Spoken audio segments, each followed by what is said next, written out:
Magandang araw po sa inyo, Sir Blair. Lalong-lalo na po sa mga giliw ninyong tagapakinig at tagsuporta sa inyong YouTube channel. Ang kwentong aking ibabahagi ay nangyari taong 1989. Madalas po akong kutsain ng mga taong nakapaligid sa akin dahil sa aking kapansanan. Pilay po ako. Sa kabila ng mga pinagdadaanan ko, mas pinili ko pong maging matatag. Naging palaboy ako dahil sarili kong pamilya, iniwan ako. Isang gabi, nakakita ko ng isang nakakakilabot na nilalang habang inaatake nito ang lalaking sugatan. Tinulungan ko siya at hindi ko akalain na siya pala ang babago sa buhay ko. Kilalanin niyo na lamang po ako sa pangalang Andoy. At ito ang aking kwento. Itay? Inay? Nandito na po ako. Huwag niyo po akong iiwan, nakikiusap po ako. Tulungan niyo po ako, Itay. Nay! Tulong! Butil-butil ang pawis ko sa noo nang magising ako mula sa aking masamang panaginip. Pakiramdam ko ng mga sandaling yon, paulit-ulit akong iniiwan ng aking mga magulang at kapatid. Kahit 13 taon na ang lumipas, sariwa pa rin sa aking isipan ang masakit na bahagi na yon sa aking nakaraan. Masamang-masama ang loob ko dahil mas pinili ng mga magulang ko na iligtas ang kapatid ko kesa sa akin. Hindi ko makakalimutan ang itsura ng mga nilalang na umatake sa aming bahay na siyang naging dahilan ng pagkapilay ko. Nagkaroon ako ng peklat sa binti na paulit-ulit na nagpapaalala sa akin sa malagim na sinapit ko noon nung ako ay bata pa. Ngunit hanggang ngayon ay hindi ko pa rin alam kung ano ba talaga ang tawag sa ganong klaseng nilalang. Bahagya naman akong nagulat nang marinig ko ang boses ni Lolo Usok. Mukhang dinalaw ka na naman ng masamang panaginip mo, Andoy. Palagi kang nananaginip sa tuwing sumasapit ang hating gabi. Nga pala, bakit dito ka pa rin natutulog sa tubuhan? Sayang naman ang bahay na matagal ko nang inaalok sa'yo para pansamantala mong tirahan. Alam niyo naman po ang dahilan kung bakit mas pinili ko pong matulog sa tubuhan, Lolo Usok. Pasensya ka na. Palagi ko nalang nakakalimutan ang tungkol sa bagay na yon. Nag-aalala lang naman ako sa'yo dahil baka matuklaw ka pa ng ahas dito. Hanggang ngayon ba iniisip mo pa rin na kapag matutulog ka sa bahay, pakiramdam mo ay merong aatake sa'yo na masasamang nilalang. E di hamak naman na mas ligtas ka sa bahay ko kaysa nandito ka sa labas. Dito po ako sa labas mas komportable, Lolo Usok. Mas malawak po ang lugar at madali po ako makakatakbo kung sakaling may nilalang po na umatake sa akin. Tsaka, ano po bang ginagawa nyo rito? Gabi na. Dapat po, nasa bahay nyo na po kayo. Binabantayan kita, Andoy. Bakit niyo po ba ako binabantayan? Hindi ko naman po kayo kadugo. Hindi ko kayo kapamilya. Dapat wala po kayong pakialam sa mga kagaya ko pong palaboy, di ba? Naaawa kasi ako sa iyo. Isa pa, kapag nakikita kita, gumagaan ang pakiramdam ko. Tigilan niyo na po, Lolo Usok, ang pagmamalasakit po sa akin. Sarili ko nga po mga magulang, iniwan ako Kayo pa kaya na hindi ko naman kapamilya? O kaano-ano man lang? Hindi sukatan ng pagiging magkadugo o magkapamilya kapag magpapakita ka ng kabutihan para sa ibang tao. Totoo ang sinasabi ko. Nag-aalala ko sa iyo, Andoy. Dahil hindi na rin naman iba ang turing ko sa'yo. Kaya hindi ka nag-iisa. Ako ang magiging saklay mo. Kahit matanda na ako, kaya kitang protektahan. Kaya ano bang ikinakatakot mo? Andoy, matagal nang nangyari yon. Kalimutan mo na ang nagdaan. Nabaling ang aking atensyon sa aking peklat sa binti. Bumakas sa aking muka ang labis na sama ng loob. Gustong-gusto ko nang kalimutan ang gabing inatake ako ng masasamang nilalang. Ngunit palagi ko yun naaalala sa tuwing nakikita ko ang aking binti.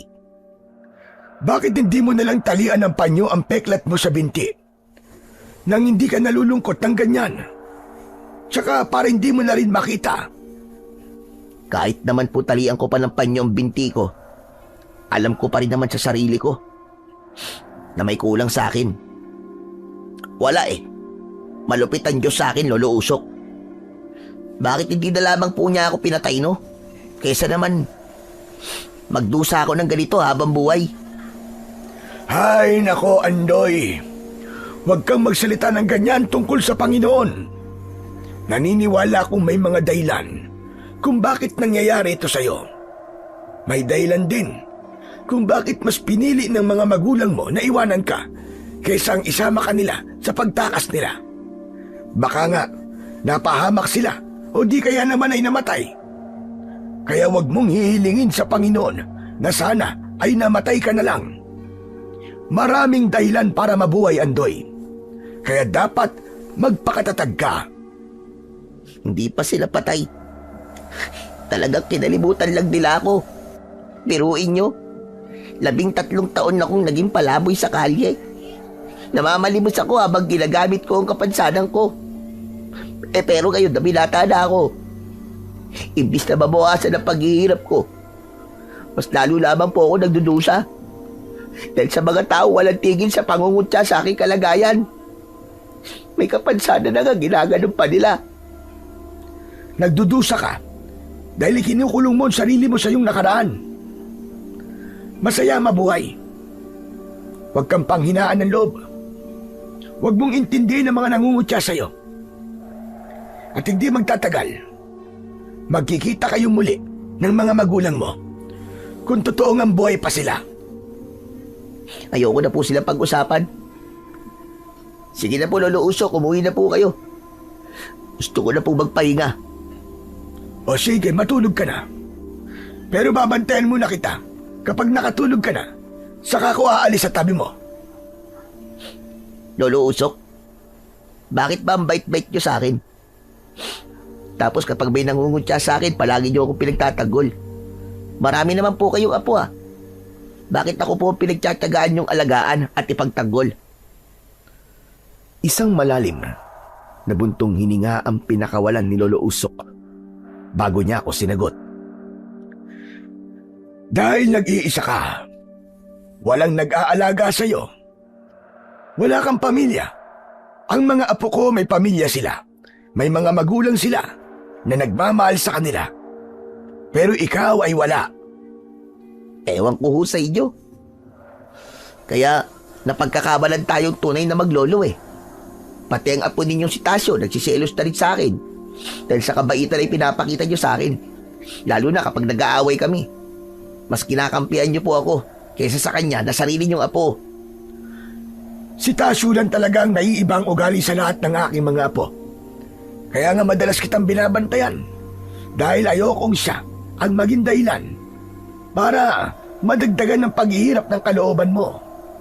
Kaya, hayaan mo na lang ako sa aking ginagawa. Konti na lang naman ang ilalagi ko dito sa mundo. Dahil alam mo naman matanda na ako. Kaya sana naman, pabayaan mo na akong gumawa ng kabutihan para sa'yo. Mahaba pa po ang buhay nyo, Lolo Usok. Huwag niyo po't sabihin yan. Bigla kong naramdaman ang kakaibang sakit sa aking dibdib nang sabihin ni Lolo Usok ang bagay na yon. Napakabuti niya kasi sa akin. Kaya masakit para sa akin ang isipin na darating ang araw na mawawala siya sa tabi ko. Kung tutuusin, Nabubuhay ako ngayon dahil sa kanyang pagbabantay. Kaya kahit na anong sabihin ko sa kanya, hindi maitatanggi na naging bahagi na rin siya ng aking buhay. Bakit po ba ni minsan ay hindi niyo po ako pinabayaan, Lolo Usok? Simula po sa pagkabata ko, palagi po kayong nariyan para sa akin. Dahil naaalala ko sa iyo ang sarili ko noon. Kapag nakakagawa ko ng kabutihan para sa iyo, gumagaan talaga ang pakiramdam ko. Meron kasi akong isang bagay na nagawa na sobra kong pinagsisihan hanggang ngayon. Hala, sige na, matulog ka na. Kalimutan mo na lang ang mga sinabi ko. Babantayan kita rito hanggang sa makatulog ka. Muli akong naiga sa lupa na may latag ng dayami at banig na gawa sa abaka. Pinagmasdan ko muna ang itsura ni Lolo Usok. Maputi na ang kanyang buhok. Makapal ang kanyang balbas at bigote. Meron siyang suot na singsing na may kulay berdeng bato. Maganda yon na madalas niyang iniaalok sa akin. Subalit tinatanggihan ko naman dahil ayokong maging dahilan yon ng pag-aaway namin ni Tasyo. Hindi ko namalayan kung anong oras ako nakatulog.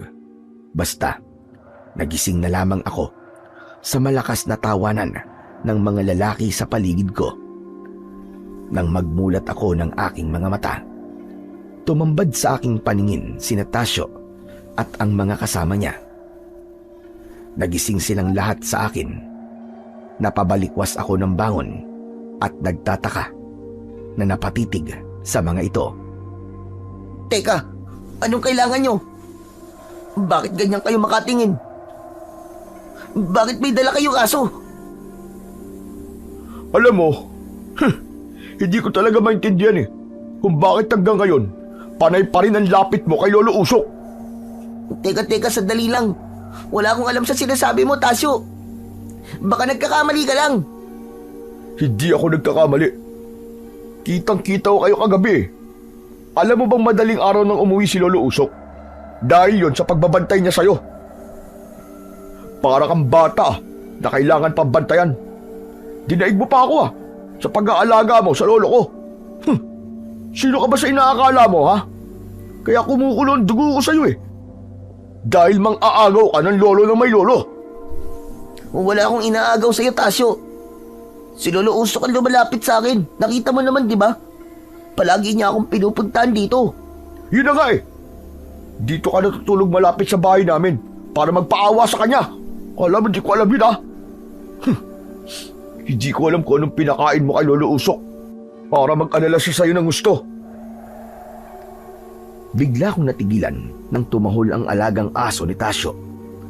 Bumundol ang kaba sa aking dibdib dahil parang nahuhulaan ko na kung ano ang tumatakbo sa isip ng mga ito. Teka, anong binabalak niyong gawin sa akin, ha?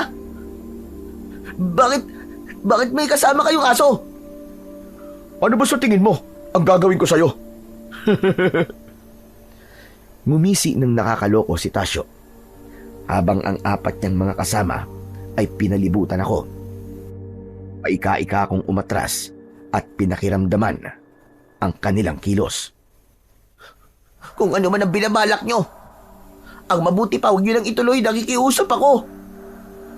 Kung hindi ko naman ito gagawin, hindi ka lalayo kay Lolo Usok.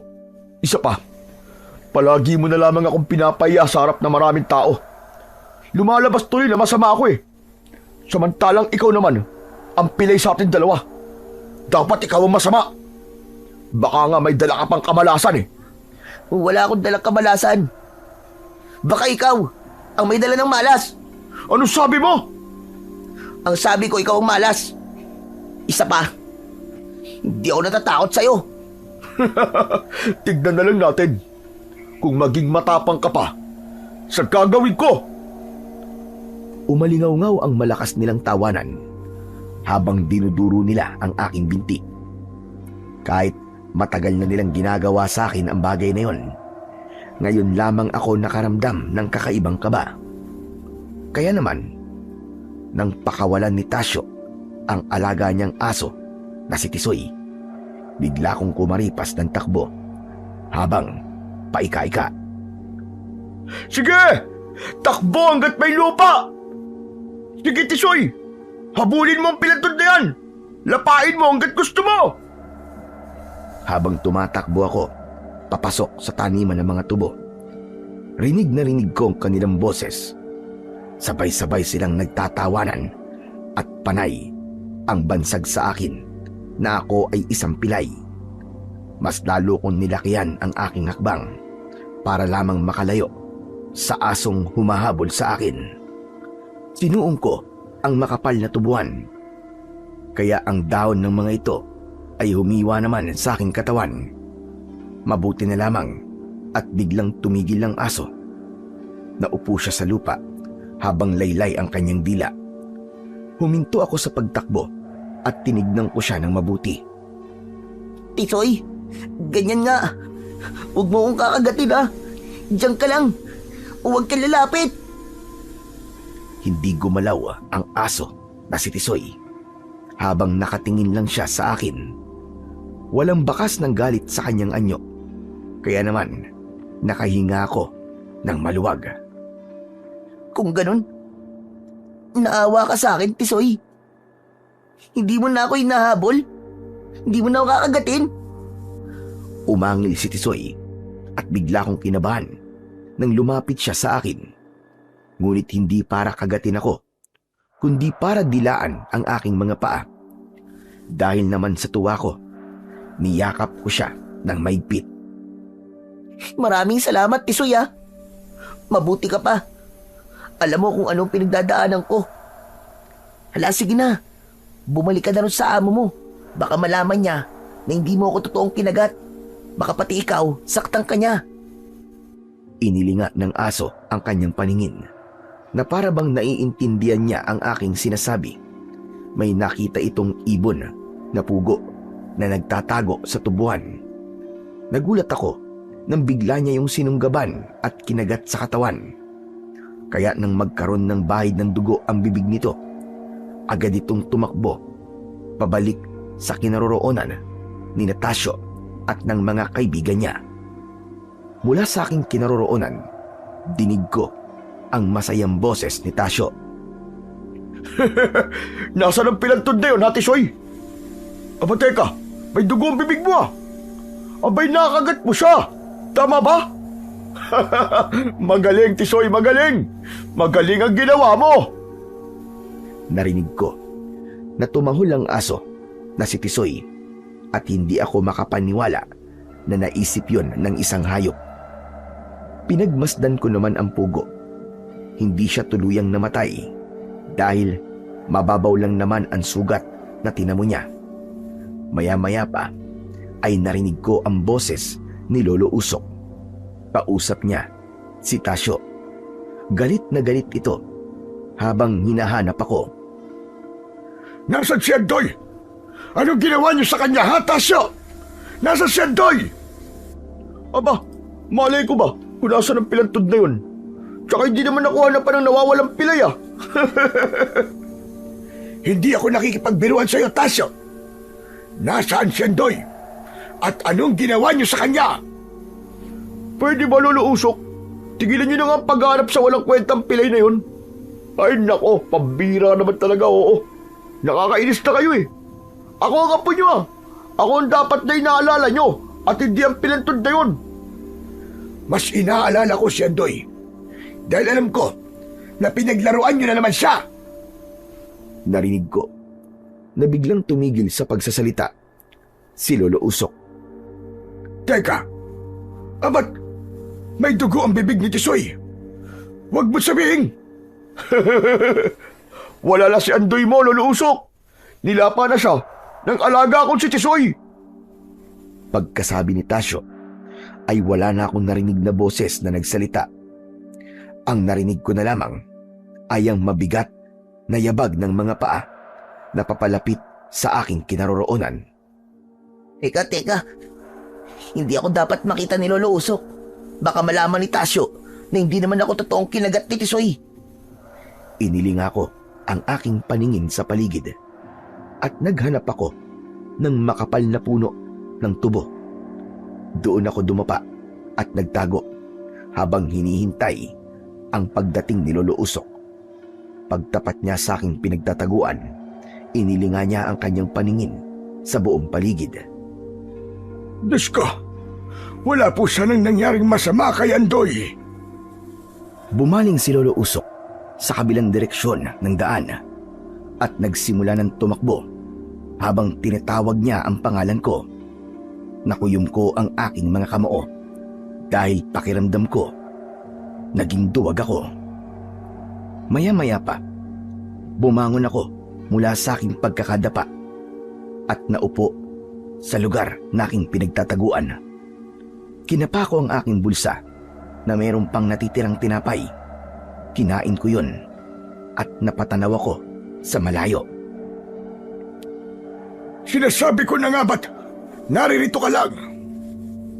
Nagulat ako nang marinig ko ang boses ni Lolo Usok mula sa aking likuran. Bakit po kayo narito? Tsaka, bakit niyo po ba ako hinahanap? Siyempre, hanapin kita dahil nag-aalala ko sa iyo. Apo niyo po may gawa nito sa akin. Pinahabol niya po kay Tisoy eh. Mabuti na nga lang po. At mas tao pang mag-isip yung alaga niyang aso kaysa sa kanya. Naasal hayop naman. Pasensya ka na sa ginawa ng aking apo Andoy. Puro na lamang kayong pasensya. Palagi nila akong kinukutya at pinaglalaroan ng dahil sa inyo. Bakit ba kasi lapit kayo ng lapit sa akin? Napapahamak tuloy ako eh. Kahit alam niyo na ang ginagawa ng apo niyo sa akin, lumalapit pa rin kayo. Hindi niyo ba nakikita? Bilalak na nila akong saktan ah. Dahil sa pagpapakita niyo ng pagmamalasakit sa akin. Naiinis na rin ako sa inyo eh. Naiintindihan ko kung bakit nagagalit ka ngayon. Hindi niyo ako naiintindihan, Lolo Usok. Dahil kung naiintindihan niyo po ako, hindi na po kayo lalapit sa akin. Alam niyo na kayo po ang dahilan kung bakit ako ginugulo ng apo niyo eh. Pero heto pa rin kayo. Panay pa rin ang lapit niyo sa akin. Kaya't ang mabuti pa po, umalis na kayo. At wag na po kayo lalapit sa akin para wala ng gulo. Pasensya ka na talaga sa ginawa ng aking apo. Hayaan mo at pagsasabihan ko siya. Hindi na po kailangan. Dahil ayoko na makipag-usap sa inyo. Huwag niyo na rin ako lalapitan para tumahimik na ang buhay ko. Tinalikuran ko na si Lolo Usok at mabilis akong naglakad palayo sa kanya. Hindi ko siya nilingon para iparamdam sa kanya na masama ang aking loob. Hindi ko namalayan na nakarating na pala ako sa kabilang kakahuyan. Ay nako, pambihira naman oh. Paano naman ako nakarating sa lugar na to? Malayo na to sa tubuhan na tinutulugan ko ah. Inilinga ko ang aking paningin sa paligid. Saglit akong naupo sa ugat ng malaking puno. Napansin ko ang mga galos sa balat dahil sa daon ng mga tubo. Dati naman, kapag nasusugatan ako, hindi naman ganito katindi ang sakit. Bakit ngayon? Masakit talaga. Hinaplos ko ang aking sugat, ngunit bigla kong nakaramdam ng paglalaway. Hindi ko mapigilan na hindi dilaan ang sarili kong dugo. Kaya naman, napatayo ako at nagtataka sa aking ginawa. Hala, ano nangyayari sa akin? Nagugutom na ba ako? At pati ang aking dugo, tinitikman ko? Bumundol ang kaba sa aking dibdib. Dahil hindi lang yon ang kauna-unahang pagkakataon na ginawa ko yon. Alam ko na may kakaiba sa akin. Hindi ko lang maintindihan kung bakit nararamdaman ko ang bagay na yon. Ang mabuti pa, itulog ko na lang to. Baka gutom lang talaga ako. Kesa naman umalis pa ako para maghanap ng pagkain. Baka makita pa ako ni Natasio at ng mga walang nyanyang kaibigan. Magkagulo na naman. Akma sana nahihiga ako sa ugat ng puno nang mahulog naman ako sa lupa. Sakto na merong dalawang lalaki ang napadaan sa gawing yon. Malakas silang nagtawanan at sinabihan pa ako ng pilay na lampa. Sanay na ako sa ganong klaseng salita na ibinabato sa akin ng mga tao. Oo na! Ako na ang pilay! Alam na nga ninyong pilay eh. Sinasabi nyo pa. Dahil sa sinabi ko, mas lalong lumakas ang tawa ng mga ito. Ngunit ipinagpatuloy ko na lang ang paghiga sa malapad na ugat ng puno. Ilang sandali pa, agad akong nakatulog. Naalimpungatan lang ako sa malakas na sigaw ng isang lalaki. Napabalikwas ako ng bangon at inilinga ko ang aking paningin sa paligid. Grabe, ang bilis naman yata ng oras. Malapit nang dumilim ang paligid. Tsaka teka, sino kaya yung sumigaw? Tulong! Tulungan niyo ako! Saklolo! Mula sa aking harapan, dumaan ang isang lalaki na may sukbit na bag sa balikat. Habang hinahabol ito ng 4 na nilalang. Nanlalaki ang aking mga mata dahil sa itsura nila. Para silang halimaw na nakasunod sa lalaki kahit saan ito magpunta. Napatayo ako at tumakbo ko sa gawin nila. Pumasok ang mga ito sa kakawian. Diyos ko po, Panginoon ko. Iligtas niyo po sana ang lalaking yun. Teka, kailangan may gawin ako. Bigla kong natigilan nang tumambad sa aking paningin ang lalaking duguan. Nanghihina at maraming kalmot sa katawan. Hinawakan niya ako sa braso. Tulungan mo ako. Nakikiusap ako sa'yo. Balak nilang kunin ang bag ko. Tulungan mo ako. Hindi ako makapagsalita dahil sa labis na pagkabigla. Kaya nang hawakan ito ng 2 aswang, ay tuluyan itong nakaladkad papunta sa madilim na bahagi ng kakawian. Habang ang 2 aswang naman ay nakatingin sa akin at dahan-dahang humahakbang papalapit sa aking kinaroroonan. Nanlilisik ang kanilang mga mata at umaangil na parabang galit na aso. Natatandaan ko kayo. Kayo ang mga nilalang na umatake sa akin nun. Humanda kayo dahil papatayin ko kayo. Hindi ko napigilan ang bugso ng aking damdamin. Sinugod ko sila at inatake ko sila ng malakas na suntok na tumama naman sa kanilang muka. Bumagsak silang 2 sa lupa at agad na nawalan ng malay. Napatingin ako sa gawin ng lalaki. Sakto na nakita ko siyang kinagat ng aswang sa balikat. Sumigaw siya ng malakas dahil sa labis na sakit. Kaya naman, nilapitan ko sila at inatake ko ng suntok ang unang aswang na lumapit sa akin.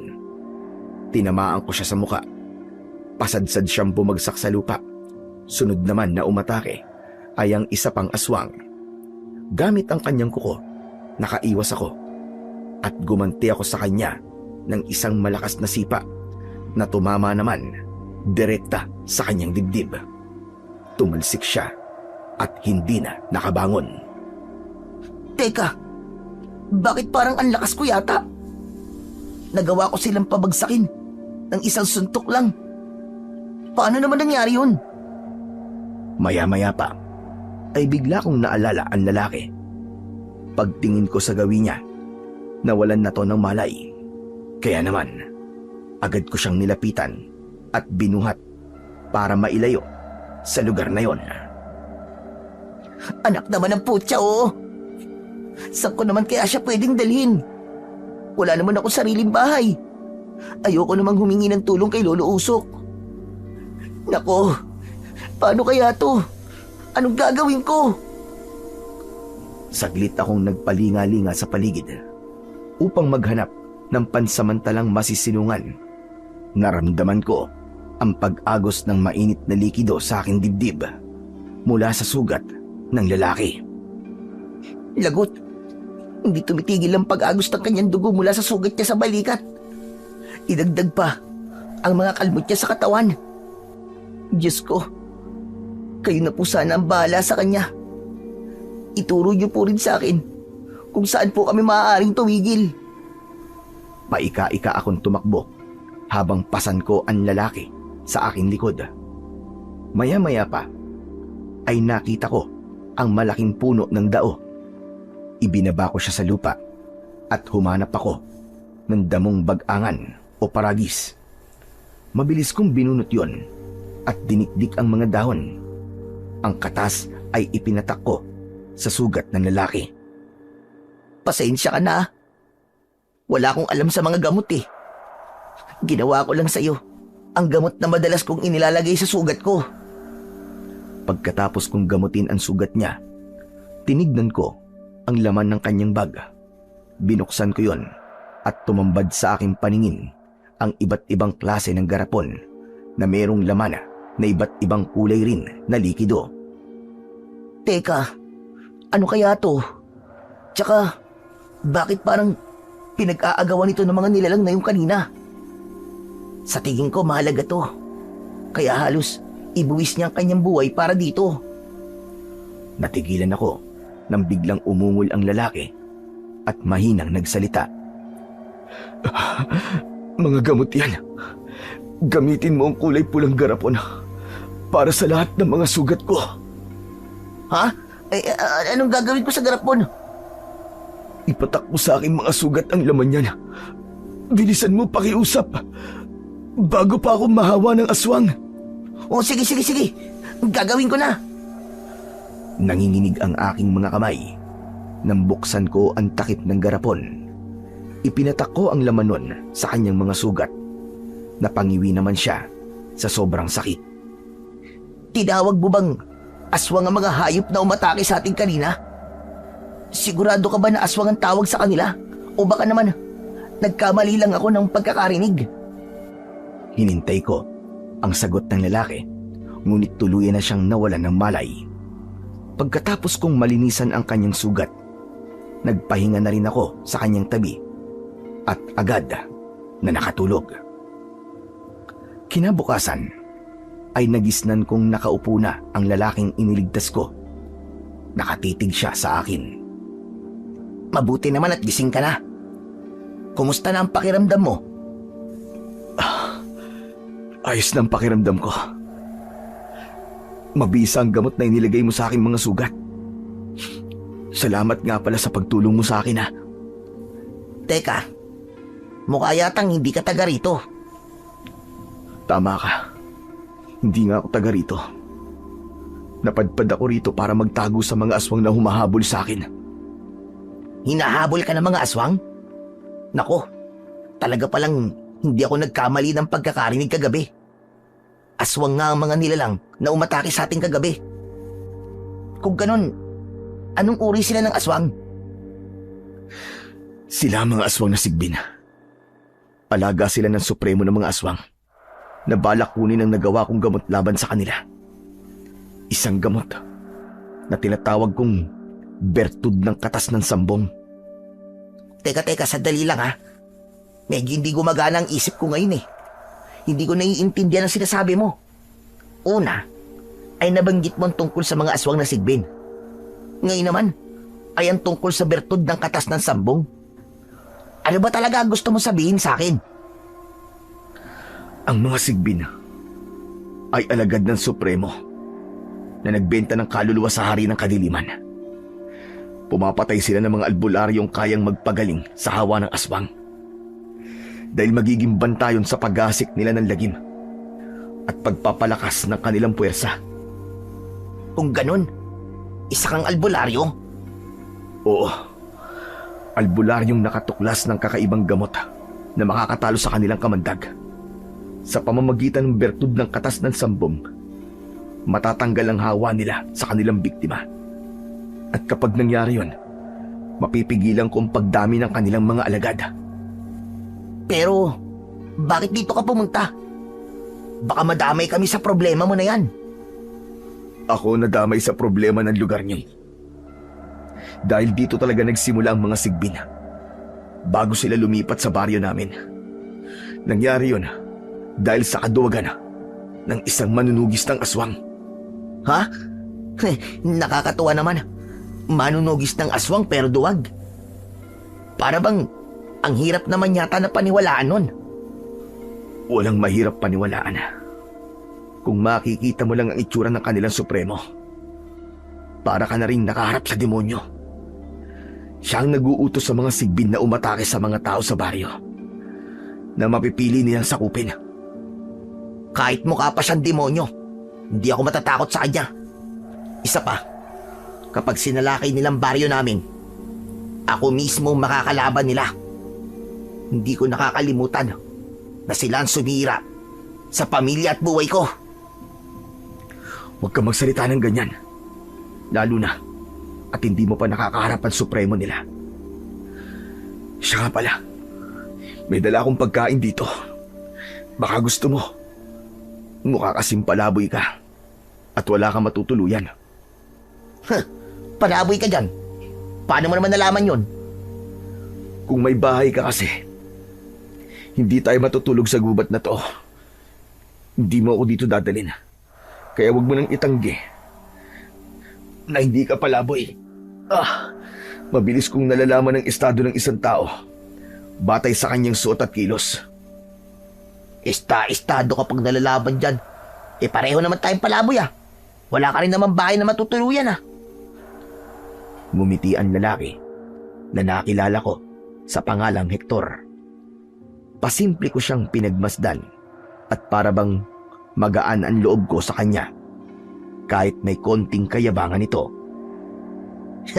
Salamat sa tinapay Kahapon pa akong di kumakain Kaya hindi ko natatanggihan to Oo, teka, sandali. Bakit ka tumayo? Kailangan na nating umalis. Halika, sama mo ko. Maglalakad tayo papunta sa karamihan ng mga tao. Maghahanap tayo ng pansamantalang bahay na matutuluyan. Ayoko. Ikaw na lang ang pumunta ron. Ayoko madamay sa problema mo, no? O sige, ikaw ang bahala. Bahala ko pa naman sana na bilang ka na masarap na pagkain na hindi mo pa natitikman sa buong buhay mo. Teka, talaga? Pakakainin mo ako ng gusto kong pagkain? Oo nga. Kaya halika na, sumama ka na. Akma sana akong susunod sa kanya, ngunit bigla kong natigilan. Kaya naman, napatingin sa gawi ko si Hector. Oh, bakit bigla kang tumigil? Ikaw na lang pala umalis. Baka madamay ka pa sa pangungutya ng ibang tao sa aking kalagayan Isa pa, baka magtaka sila sa itsura mo. Iniisip mo ba na ikinakahiya kita dahil sa kapansanan mo? Iniisip mo bang kagaya ako ng ibang tao na umaalipusta sa pagkatao mo? Nagkakamali ka. Hindi ako ganong klase ng tao. Tsaka, kung inaalala mo naman ang aking kalagayan, madali ko lang naman may papaliwanag sa kanila ang mga nangyari nang hindi nila malalaman ang tungkol sa mga aswang na sigbin.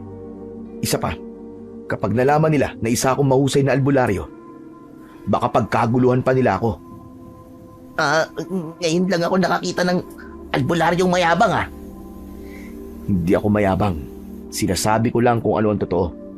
Kaya halika na, para makabawi naman ako sa'yo ng utang na loob. Wala na akong nagawa nang hawakan ni Hector ang braso ko at sabay kaming naglakad. Napadaan kami sa tubuan.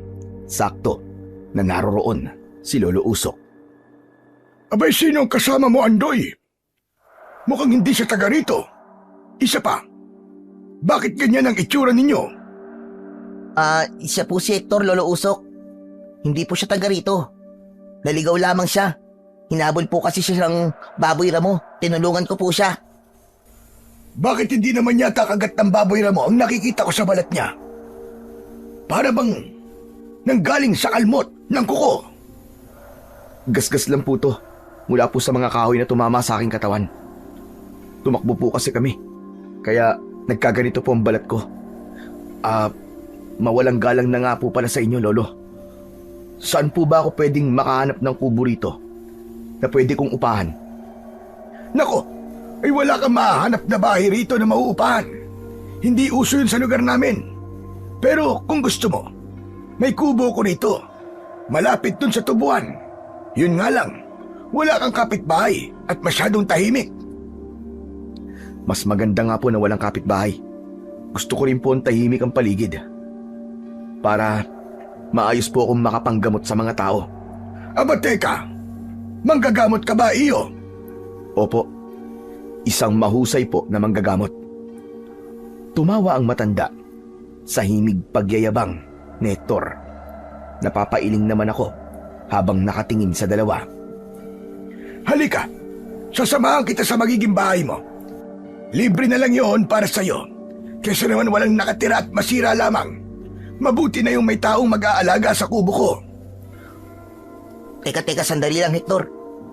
Di ba sabi mo, hahanap tayo ng pagkain na gusto ko? Oo nga, hindi ko naman nakakalimutan yun eh. Kailangan lang na maitabi muna ang bag ko. Dapat may bahay na rin ako matutuluyan bago yun. Tama naman si Hector, Andoy. Isa pa, hindi komportabling gumala sa lugar na to kung ganyan ang itsura niya. Alam mo naman na hindi maganda ang ugali ng mga tao rito. O siya, sige na po. Bilisan na natin magpunta ron. Baka mamaya makita na naman tayo ni Tasyo. Pagtripan na naman nila ako. Hindi na nagsalita si Lolo Usok nang mauna siya sa paglalakad habang kaming dalawa naman ni Hector ang nasa kanyang hulihan. Matagal na ba kayo magkakilala ni Lolo Usok? Oo naman. Bakit mo naman naitanong? Wala naman. Baka kasi hindi siya mapagkakatiwalaan eh. Ano ka ba? Mabait yan. Ikaw ang mukhang hindi mapagkakatiwalaan. Napahagikdik ako ng tawa nang makita ang reaksyon ng mukha ni Hector. Kaya naman, napalingon sa aming gawi si Lolo Usok. Ngayon ko na lamang nakitang naging masaya ka, Andoy. Ngayon lang din kayo nagkita ni Hector. Pero parang matagal na kayong magkakilala. Bakas sa mukha ng matanda ang labis na tuwa, lalo na nang tumingin ito kay Hector. Saka namin muling ipinagpatuloy ang paglalakad. Pagkalipas ng ilang minutong paglalakad, narating na namin ang sinasabing kubo ni Lolo Usok. Hindi naman napigilan ni Hector ang tuwa nang makita ang itsura ng kubo. Ang ganda naman pala dito. Tsaka napakaraming tanim na halamang gamot. Albularyo rin po ba kayo, Lolo Usok? Hindi. Pag-aari ito ng kakilala ko. Matagal na silang wala rito. Kaya ako na rin ang namahala sa kanilang lupain. Mahalaga ang lugar na ito para sa akin. Kaya marami ring mahalagang halamang gamot ang itinatanim ko rito. Hala, sige na. Pumasok na kayo sa loob. May mga luma akong damit dyan. Kasya yun sa inyong dalawa ni Andoy. Subukan nyo. Maraming salamat po sa tulong nyo, Lolo Usok. Walang anuman yun.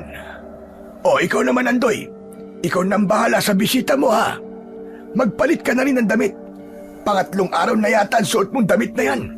Ang asim mo na. Lolo naman Pati ba naman damit ko at amoy ko? Napapansin nyo? Mahinang tumawa ang matanda. Saka siya umalis sa harapan namin. Nagkatingin na naman kaming dalawa ni Hector bago kami pumasok sa loob ng kubo. Teka, bakit para yatang malungkot ka? Hindi ka ba masaya na magkakabahay ka na? Siya nga pala. Magtabi na lang tayo sa katre, ha? Hindi. Ayoko. Ikaw na lang mag-isang matulog dyan. Ako naman sa labas lang ako matutulog. Teka, bakit naman sa labas ka matutulog? May kubo na nga tayo. Mahabang kwento. Basta hindi ako komportabling sa loob ako ng bahay matutulog. Mas nakakahinga ako ng maluwag kung sa labas ako mahihiga. O sige, ikaw ang bahala. Hindi na ako mag-uusisa. O siya, sige na. Bilisan mo na magbihis at nang makagala na tayo. Teka, sandali lang. Para bang nakakalata na ako Kanina pa ako sunod-sunuran sa iyo Bakit? Wala pa naman akong inuutos sa iyo Pambihira naman Hindi ko akalain na isang araw pa lang kitang nakikilala ay nagbago na kagad ang takbo ng buhay ko. Kapag ganitong oras naglalakad na ako sa kalsada at may kinakain ng masarap na pagkain. Huwag mo nga akong pinaglololo ko. Alam kong panay tinapay lamang ang laman ng tiyan mo. Hindi ko na itago ang pagkairita ko sa aking kaharap. Kaya umalis na lang ako sa kanyang harapan. Bigla kong nainis, kaya padabog akong naupo sa mahabang bangko na gawa sa tabla. Nasa ilalim yon ng malaking puno ng mangga. Maya-maya pa ay merong tumama na kulay puting damit sa aking muka. O yan, ako na ang kumuha ng damit mo. Para kang bata akong umaste. Sa tingin ko naman, magkasing edad lamang tayo. Magkasing edad tayo, pero mas pogi ako sa'yo. Lamang ka lang naman sa akin ng mga 1.5 paligo eh. Pambihira. Mukhang ikaw yata ang mayabang ah. Napatawa na lamang ako sa sinabi ni Hector. Agad naman akong nagpalit ng damit at sumama sa kanya papunta sa palengke. Ipinagdasal ko na lamang na hindi kami makita ni Tasyo. At sa awa naman ng Diyos ay nakahanap kami ng karinderya. Kumain kami at nagdala ng pagkain hanggang sa pag-uwi namin ulit sa bahay. Dahil busog na naman ako, natulog ako sa ilalim ng puno. Si Hector naman ay pumasok na rin sa kubo.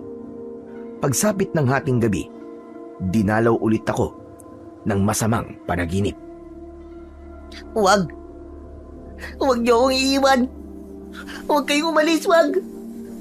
Nandito pa ako! Tay! Inay! Sasama ako!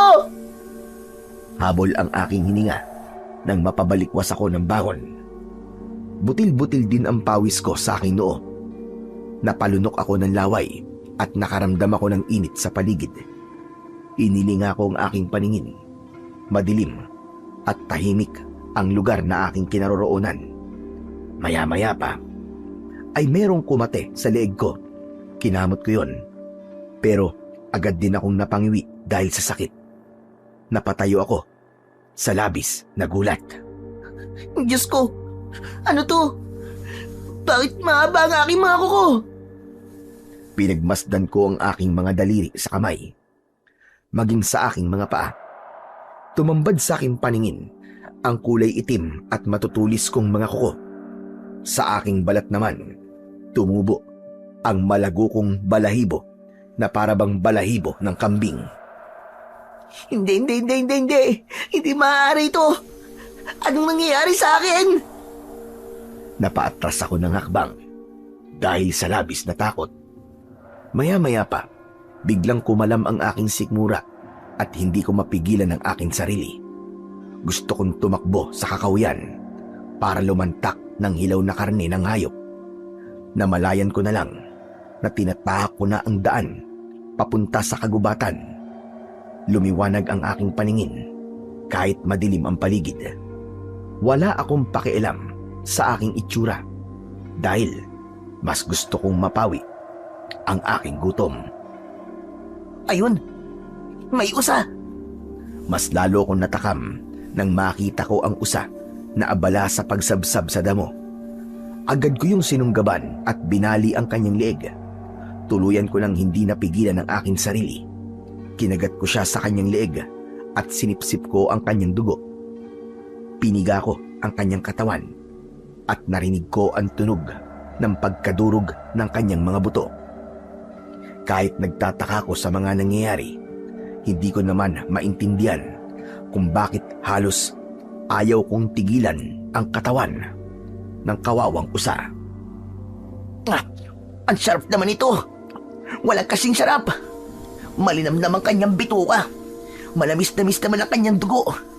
Masarap pala ang hilaw na karne ng usa. Lahat ng mga yon ay kusang lumabas sa aking bibig. Hindi ko makontrol ang galaw ng aking katawan. Ang mismong tiyan ko ang naghahanap sa lasa ng karne ng usa. Ang mga nangyaring yon sa akin ay nasundan pa ng maraming beses. Halos gabi-gabi na akong naghahanap ng hayop sa kagubatan na hindi naman namamalayan ng kasama kong si Hector. Akala ko normal lang yun sa akin dahil nakakaranas talaga ako nang hindi kumain at magutom. Ayoko rin naman na merong makaalam na ibang tao dahil baka hindi na ako magkaroon ng kalayaan na humanap ng pagkain sa kakahuyan. Isang umaga, biglang dumating sa bahay si Tasyo. Bakas sa kanyang muka ang galit. Anak naman ng putya, oo. Kaya pala hindi na kita nakikita sa tubuan ah. Dahil lumipat ka na ng bahay na hayop ka. At sa bahay pa ni Lolo Usok. Talaga ba nananadya ka ha? Nagkakamali ka, Tasyo. Hindi ako lumipat sa bahay ni Lolo Usok mo. Dito ako natutulog, sa bangkong to. Turo ko sa bangko na madalas kong higaan. Pinaglululoko mo ba akong tarantado ka? Parehas lang yun.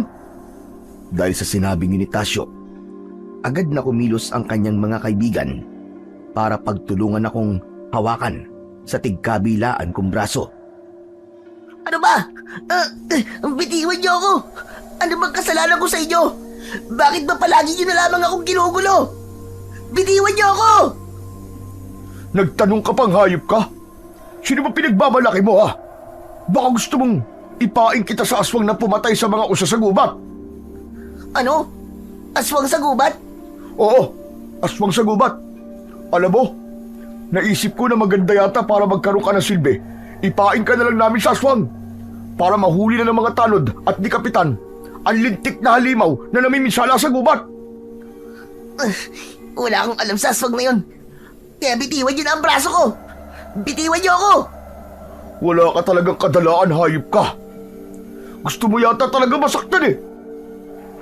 Agad na dinakot ni Tasyo ang aking damit. Sa kanya ako sinikmuraan. Sa lakas ng pagkakasuntok niya, kulang na lang, isuka ko pati ang kinain kong usa kagabi. Kahit kailan talaga, kontrabida ka sa buhay ko. Mabuti naman at alam mo na kontrabida ako sa buhay mo. Samantalang ako, demonyo ang tingin ko sa'yo. Hindi nagustuhan ni Tasyo ang sinabi ko sa kanya. Kaya naman, sinubukan niya akong suntukin ulit. Ngunit may kamao ng sumalo sa kamay ni Tasyo. Nang sundan ko ng tingin yon, nakita ko si Hector. Teka lang, mukha yatang ginugulo mo ang kaibigan ko ha. Ano? Kaibigan? Kaibigan mo tong pilantod na to?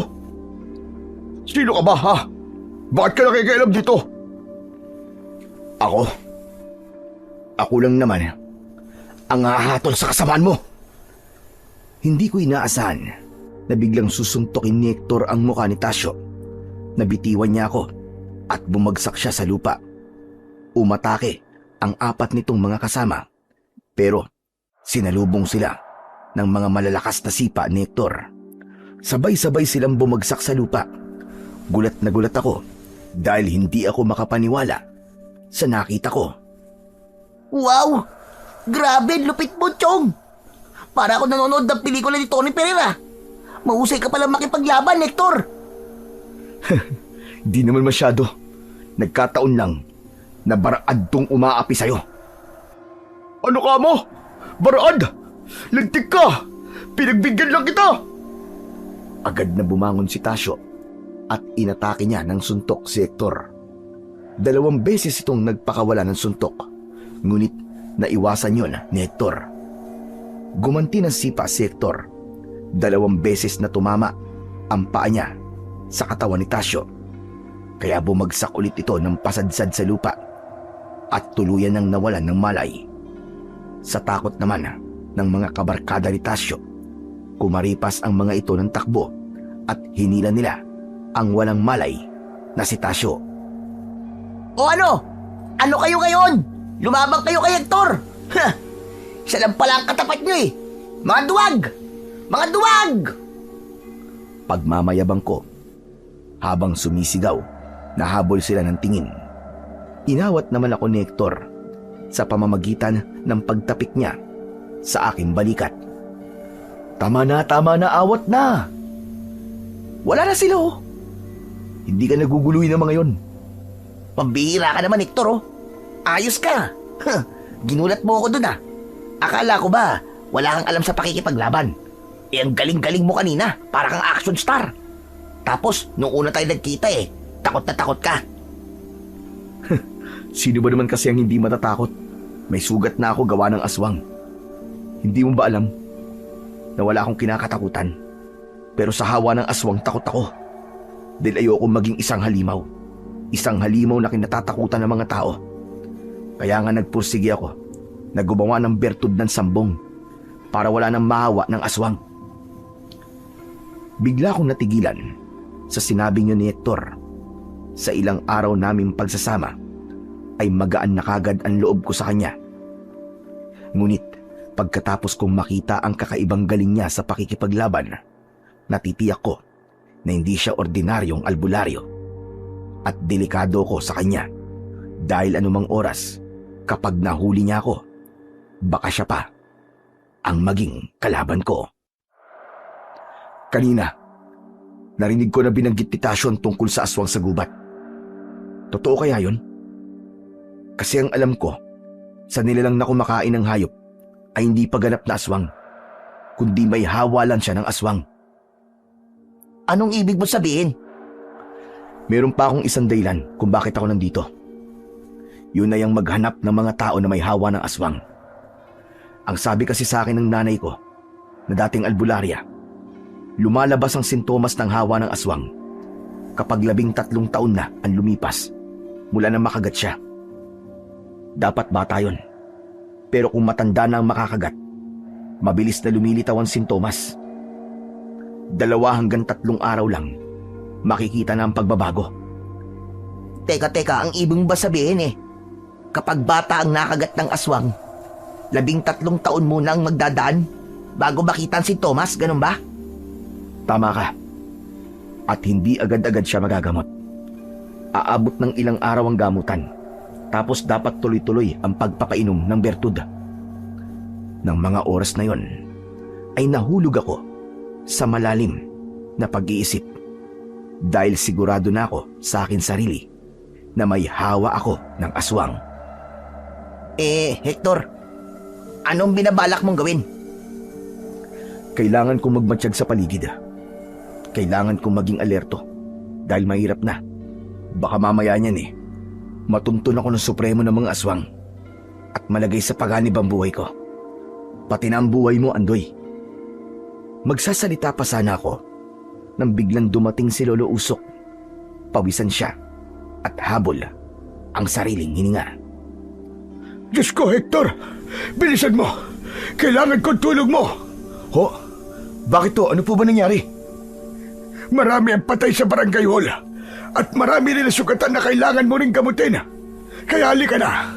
Dalin mo lahat ng mga gamot mo. Tulungan mo kami, Hector.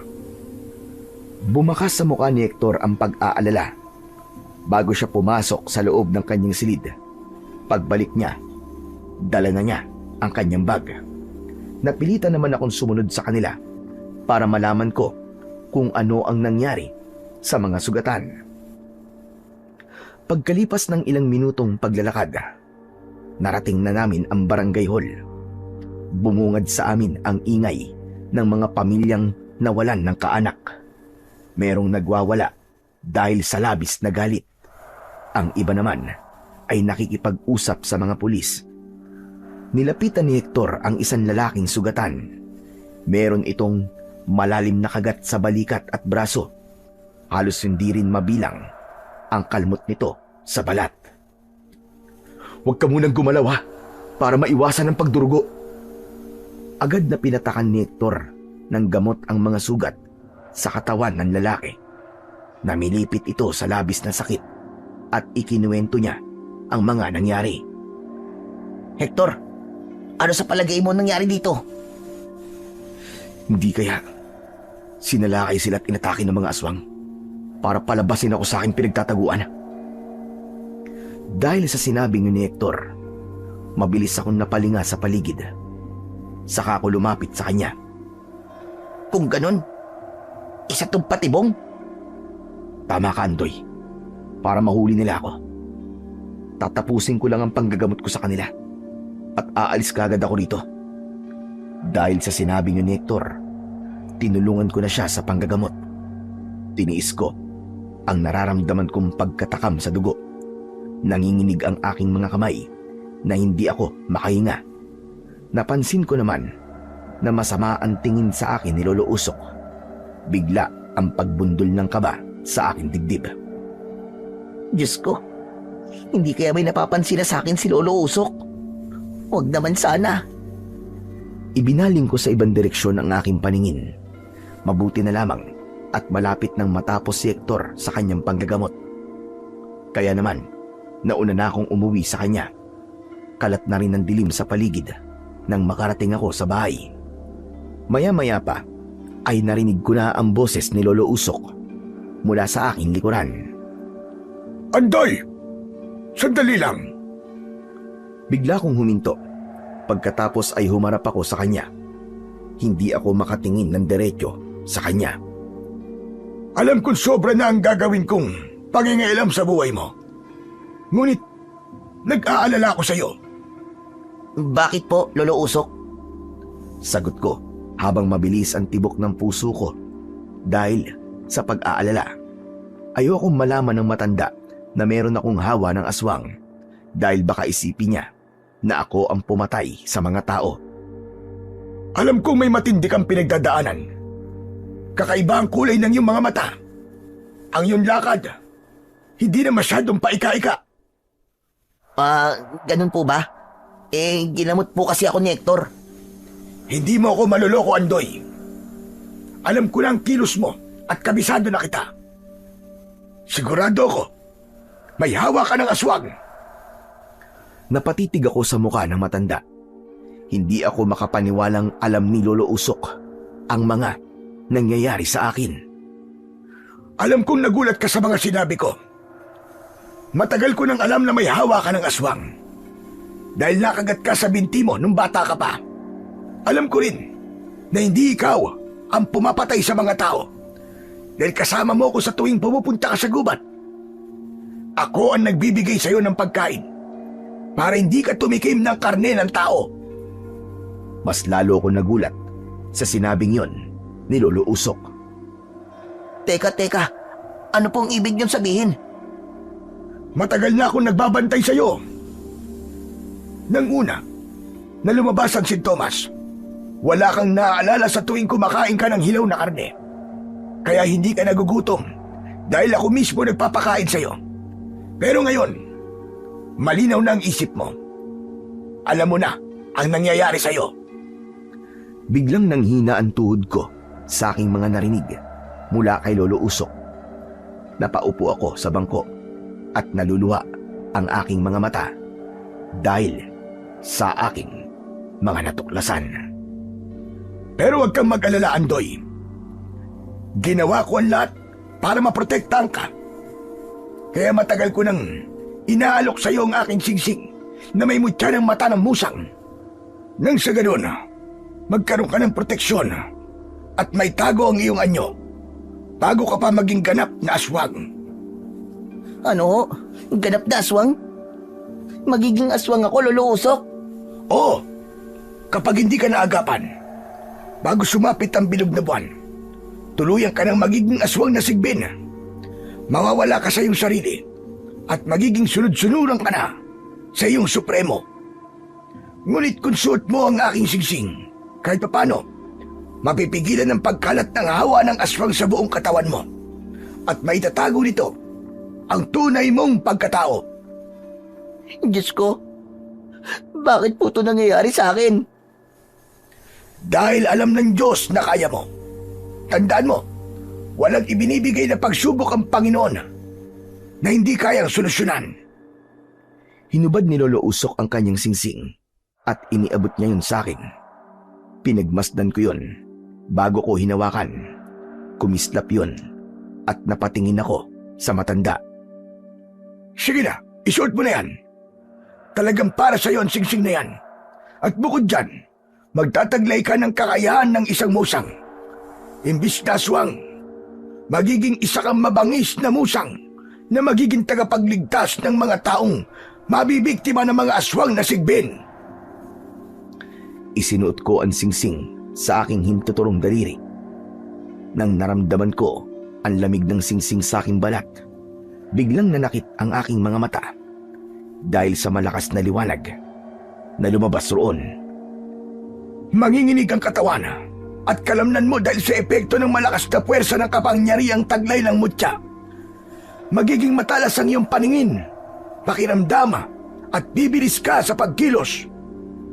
Maya-maya lang ay nawala ang aking sakit na nararamdaman sa aking mga mata.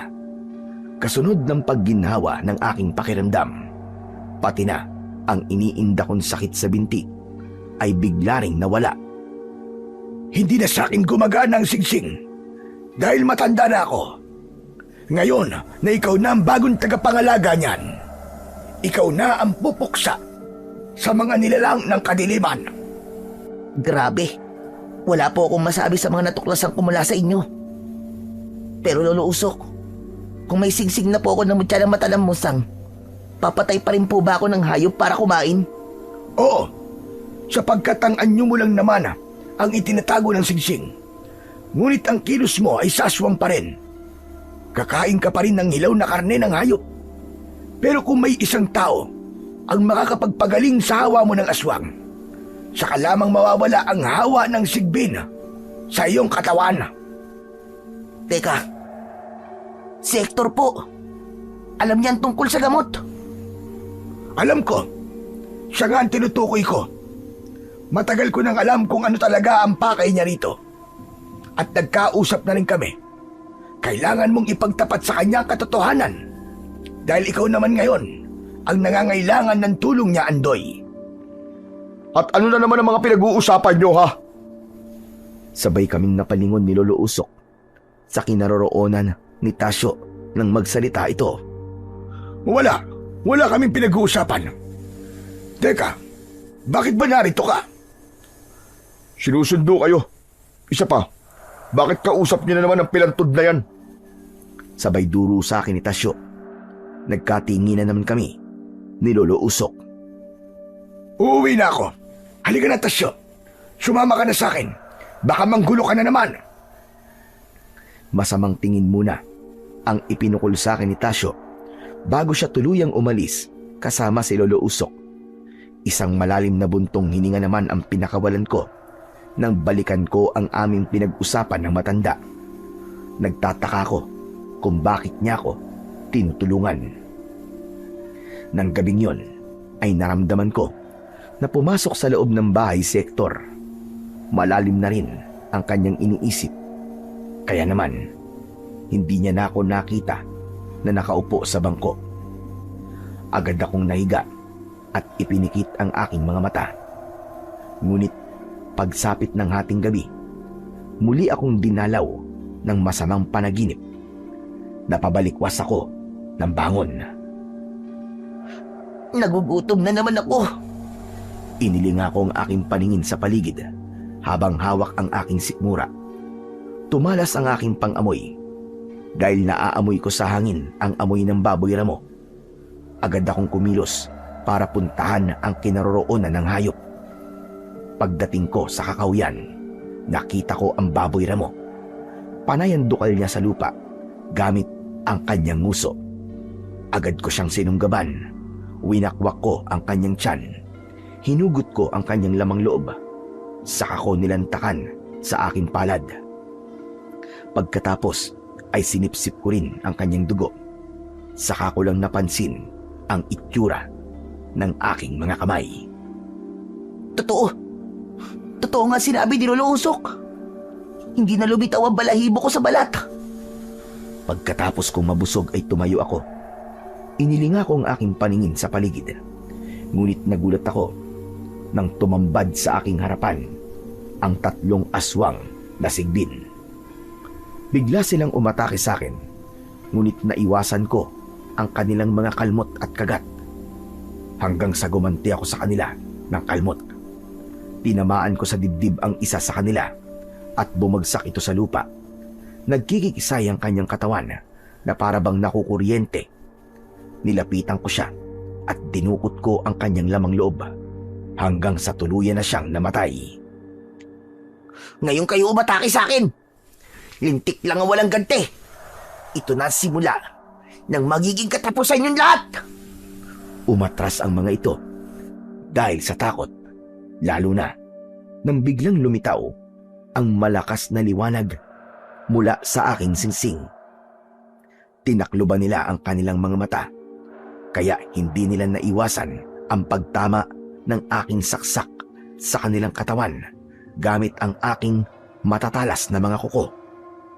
Bumula ang kanilang bibig habang tumitirik ang kanilang mga mata hanggang sa lumiyab ang kanilang katawan at naging abo. Talaga palang makapangyarihan ang mutya na to. Ang galing! Pagkatapos ng labanan namin ng mga aswang, binalikan ko ang katawan ng baboy ramo at muli kong isinubsob ang aking bibig sa katawan nito. Pero bigla akong natigilan nang marinig ko ang boses ni Hector mula sa aking likuran. Andoy? Andoy, ikaw ba yan? Dahan-dahan akong tumayo. Habang nakatalikod ako sa kanya, gusto kong tumakbo at hindi harapin si Hector. Ngunit yun na ang tamang oras para malaman niya ang buong katotohanan tungkol sa akin at para makahingi na rin ako ng tulong sa kanya.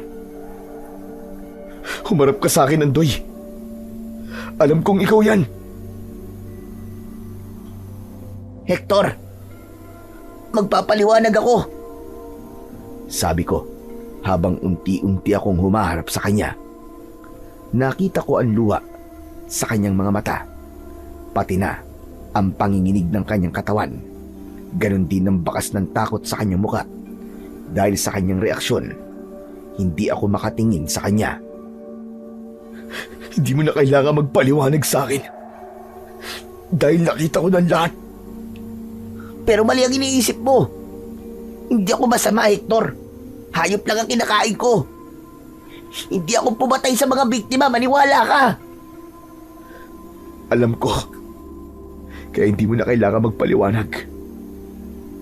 Hindi naman kita inuhusgan eh. Sa ilang araw natin magkasama, alam ko mabuti kang tao. At handa akong tulungan ka. Handa akong alisin sa katawan mo ang hawa ng aswang. Gagamitin ko sa iyo ang bertud ng katas ng sambong. Pero, bakit mo ako tutulungan? Dahil minsan mong iniligtas ang buhay ko. At may utang na loob ako sa iyo. Halika, umalis na tayo rito. Baka mamaya may makakita pa sa iyo rito. Ano, may masakit ba sa iyo, ha? Nasugatan ka ba ng aswang? Teka, sandali ang kamay ko. Nakikiliti naman ako sa'yo. Ano ba nangyayari sa'yo? Ayos lang naman ako. Akala ko pa naman matatakot ka sa akin dahil nalaman mong aswang ako. Hindi ako matatakot sa'yo. Kaibigan kita, di ba? Pagkatapos ng gabing yon, ay mas naging mabuti sa akin si Hector. Palagi niya akong kinakausap at palagi niya akong pinapainom ng katas ng sambong. Kung minsan, dinadalhan niya ako ng kumot. Kung hindi naman, ay binabantayan niya ako sa pagtulog at nagdadala ng hilaw na karne, ng baboy o kaya naman ay ng kambing. Sobra akong nanibago sa kabaitan ni Hector na yon sa akin. Kaya ng isang gabi, nang mahuli ko siyang nakabantay sa akin, ay kinausap ko na siya. Ano ba nangyayari sa'yo, Hector? Hindi ka naman dating ganyan, ah. Alam mo, kinakabahan na ako sa kabaitan mo. Aalis ka na ba? O di kaya naman nagpapaalam ka na dahil mamamatay ka na? Hindi, si Raulo. Walang ibang ibig sabihin ang ginagawa ko para sa'yo. Bukal na pagtulong lang talaga. Sigurado ka? Iba kasi ang dating sa akin. Baka naman, nagkakagusto ka na sa akin, ha? Hoy, hindi tayo talo. Dahil sa sinabi ko, binatukan niya ako ng malakas at ang seryoso naming pag-uusap ay nauwi sa kulitan at tawanan. Maya-maya pa ay muli kaming sumeryoso sa pag-uusap habang nakaupo kami sa bangko. Pero bakit mo nga to ginagawa, Hector? Pati ang gamot na matagal mo nang ginawa, ginamot mo rin sa akin. Napakabait mo ngayon at para bang merong kakaiba sa'yo. Isang malalim na buntong hininga ang pinakawalan ni Hector bago siya malungkot na tumingin sa akin. May naaalala lamang akong isang tao Isa pa, namimiss ko na rin ng mga magulang ko. Nag-aalala ako para sa kanila. Kung namimiss mo sila, umuwi ka na muna.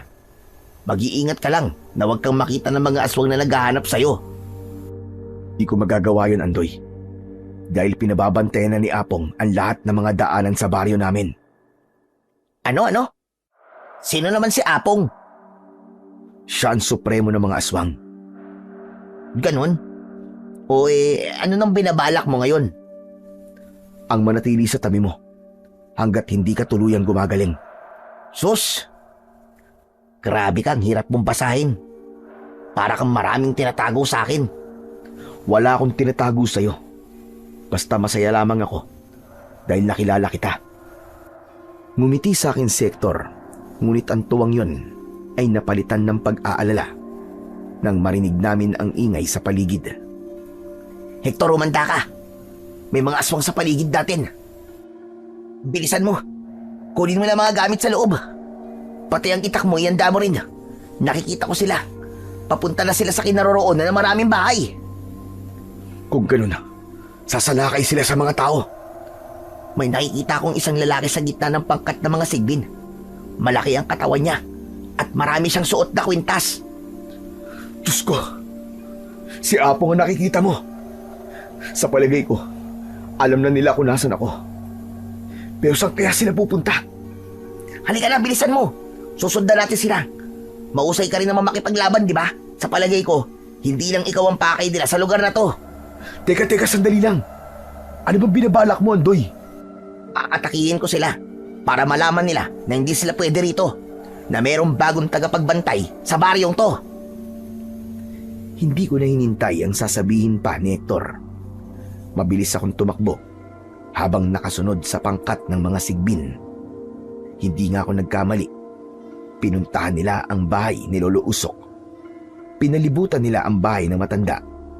Mula sa aming pinagtataguan, nakita ko ang pagtaas ng kamay ni Apong bilang hudyat ng sandaling pagpigil ng kanyang mga alagad. Lumabas ka dyan, Usok! Alam kong buhay ka pa. Nakarating sa akin na buhay pa ang dating manunugis na aswang. Nagulat ako sa aking mga narinig. Dati palang manunugis ng aswang si Lolo Usok. Maya-maya pa, lumabas ang matanda. Sa pagkakataong yon, bigla kong kinabahan para sa kaligtasan niya. Kasama nito si Tasyo, na bakas sa mukha ang labis na takot dahil sa mga nilalang na tumambad sa kanilang harapan. Lolo Usok! Sino sila? Anong klaseng nilalang sila? Mga aswang sila, Tasyo. Sige na, tumakas ka na. Iwan mo na ako rito. Hindi. Hindi po kita iiwan, Lolo. Sasamahan ko po kayo. Hindi ikaw ang tunay kong sadya, Usok. Ang tunay kong sadya ay ang lalaking naligaw at nagtatago sa baryong ito. Ang albularyong naglakas ng loob para kalabanin ako. Wala siya rito. At hindi ko siya kilala, Apong. Isa pa, wala ka nang mapapala sa akin. Matanda na ako. Kung balak niyo akong patayin, sige na, patayin niyo na ako. Hindi ako natatakot sa inyo. Hindi ka baka mo natatakot?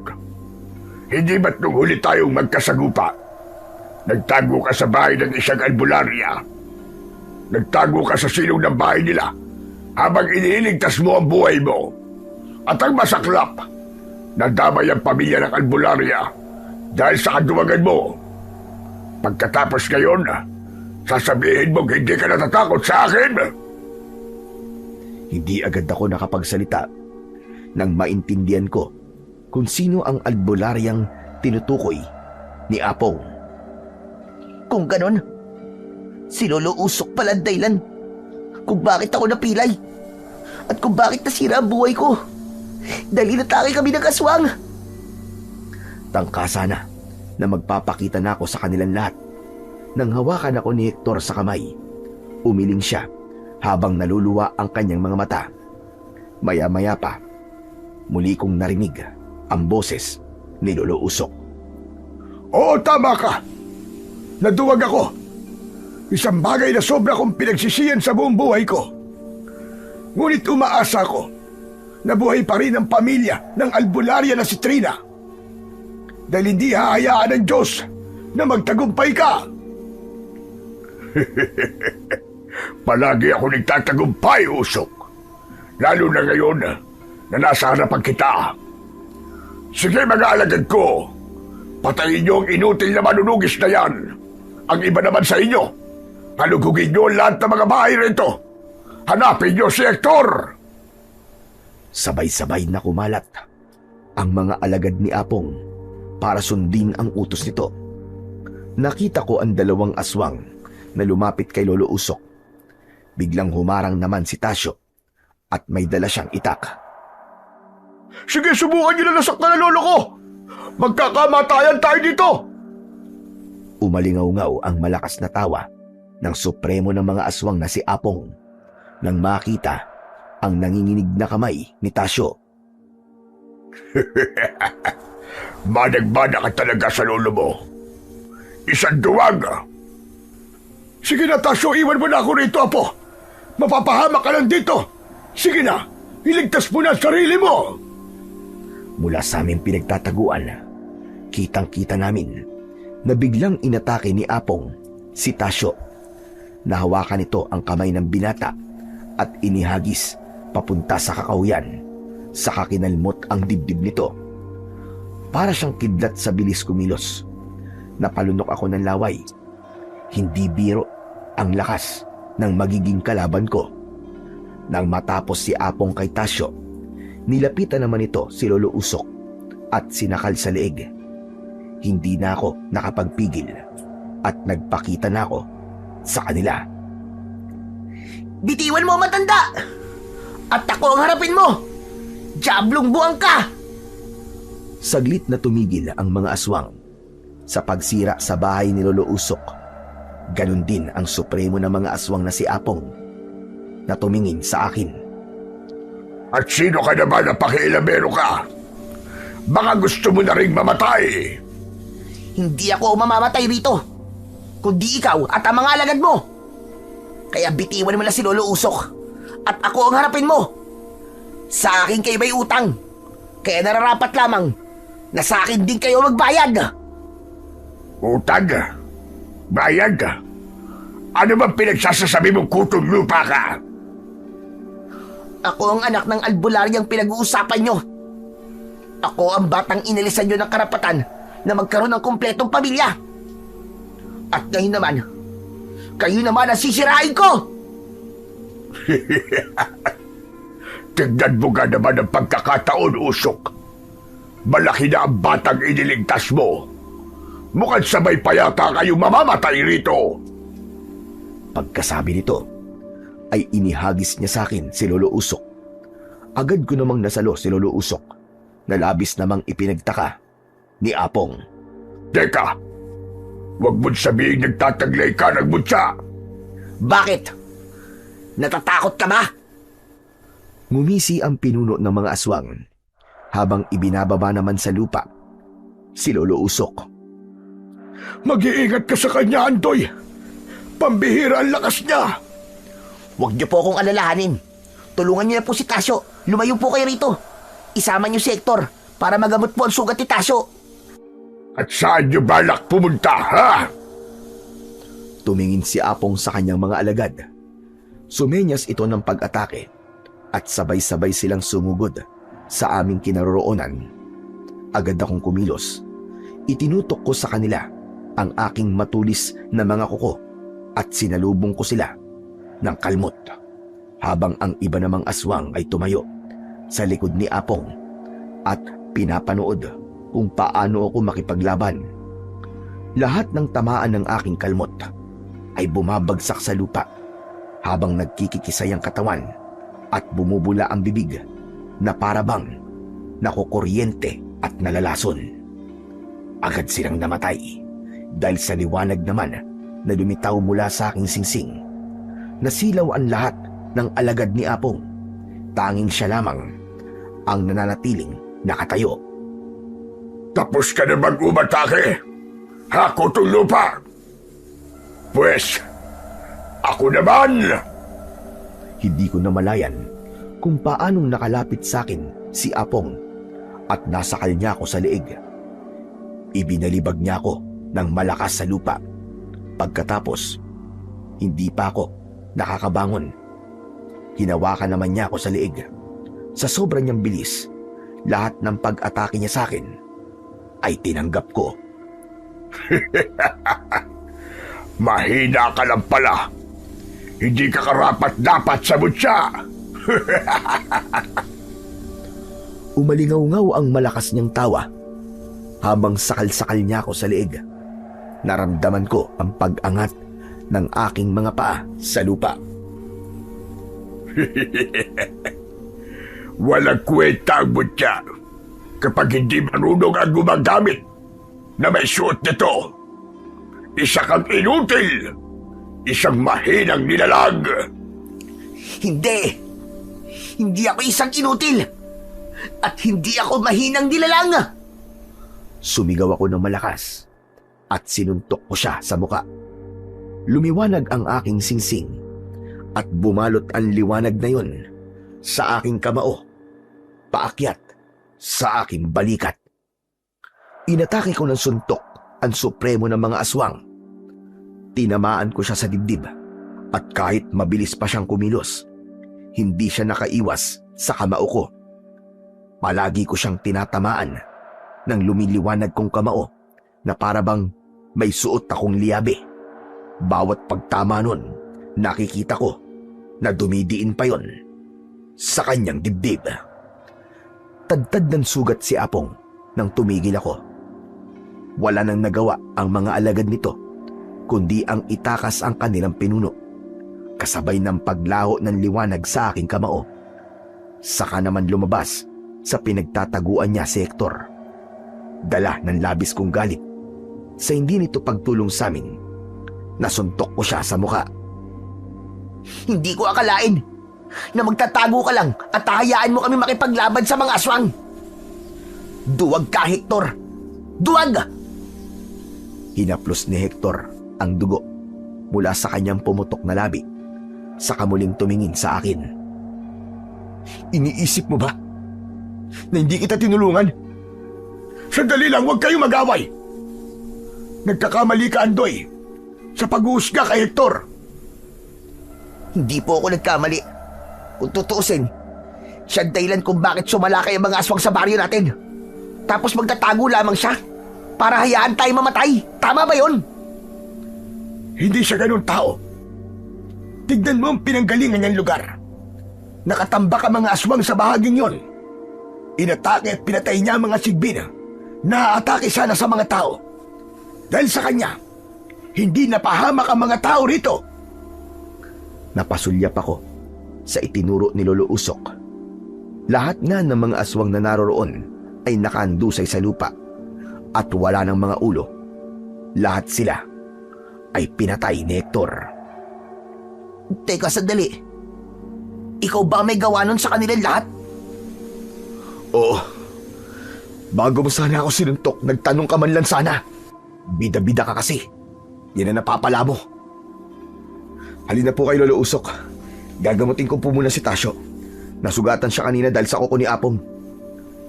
Nilampasan nila akong dalawa habang pinagtutulungan nilang alalayan si Tasyo. Nagkamali ako sa aking nagawa, kaya hindi ako pumasok sa loob. Para ako napahiya. Umalis ako sa lugar na yon at mas pinili kong umuwi sa bahay.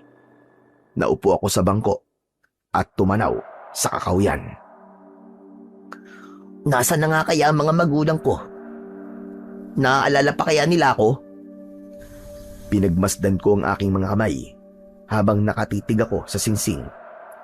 Naalala ko na ang kabutihan na ipinakita sa akin ni Lolo Usok ay pagbabayad lamang pala sa pagkakamaling nagawa niya noon. Nahiga ako sa bangko dahil sa aking pagod.